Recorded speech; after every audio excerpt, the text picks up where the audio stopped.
விஜய் காவேரி 2 பேருமே சேர்ந்து தாத்தா கிட்ட பாட்டி கிட்ட 2 பேருக்கிட்டயுமே சொல்றாங்க, நாங்க 2 பேருமே ஆபீஸ் போறோம், ஒரே ஒரு வாட்டி நான் போய் காவேரியா ஆபீஸ்க்கு சுத்தி காமிச்சிட்டு வரேன் அப்படின்னு சொல்றாரு. சரிப்பா நீ பார்த்து கூட்டிட்டு போ அப்படின்னு தாத்தா சொல்றாரு. அதே மாதிரி காவேரி விஜய் 2 பேருமே சேர்ந்து ஆபீஸ் போறாங்க.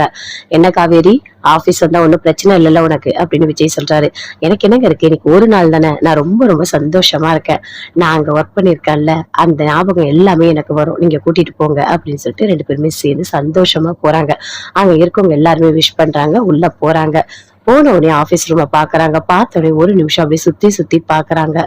என்ன காவேரி சுத்தி சுத்தி புதுசா பாக்குற மாதிரி பாக்குற ஆபீஸ அப்படின்னு கேக்குறாரு. இல்லங்க, நான் உங்க கூட ஒர்க் பண்ணும்போது நான் எப்படியாவது ஒரு பிளாட் வாங்கணும், வீட்டுல இருக்கவங்க எல்லாரையும் கொண்டு போய் அங்க வைக்கணும், கஷ்டப்படாம பாத்துக்கணும்னு சொல்லிட்டு நிறைய ஆசையோட நான் இங்க வந்து வேலை செஞ்சுட்டு இருந்தேன். ஆனா அந்த கனவு எல்லாமே நீங்க இப்ப நிறைவேத்திட்டீங்க. அந்த கொடைக்கானல் வீட்டை எனக்கே நீங்க வாங்கி கொடுத்துட்டீங்க. அதுவே எனக்கு ரொம்ப சந்தோஷமா இருக்கு அப்படின்னு காவேரி சொல்றாங்க. அதை கேட்டுனே விஜய் சொல்றாரு, இங்க பாரு காவேரி, நீ என்ன ஆசைப்பட்டாலும் நான் அதை உனக்கு கண்டிப்பா செய்வேன், சரியா? நீ ஃபீல் பண்ணாத, சரியா அப்படின்னு சொல்லிட்டு இருக்காரு. எல்லாருமே சேர்ந்து வராங்க. வந்த உடனே சொல்றாங்க, உங்க 2 பேரும் சேர்ந்து பாக்கறதுல எங்களுக்கு ரொம்ப ரொம்ப சந்தோஷமா இருக்கு அப்படின்னு சொல்லிட்டு.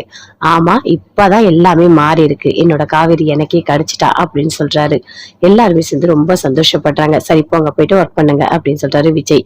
நீங்க வந்ததுல எங்களுக்கு ரொம்ப சந்தோஷம் அப்படின்னு சொல்லிட்டு அங்க இருக்க மேனேஜர் வந்து சொல்றாரு. நீங்க இல்லாம ஆபீஸ் எப்படி இருந்தது தெரியுமா, ரொம்ப ரொம்ப கொஞ்சம் கூட பார்க்கவே நல்லா இல்ல.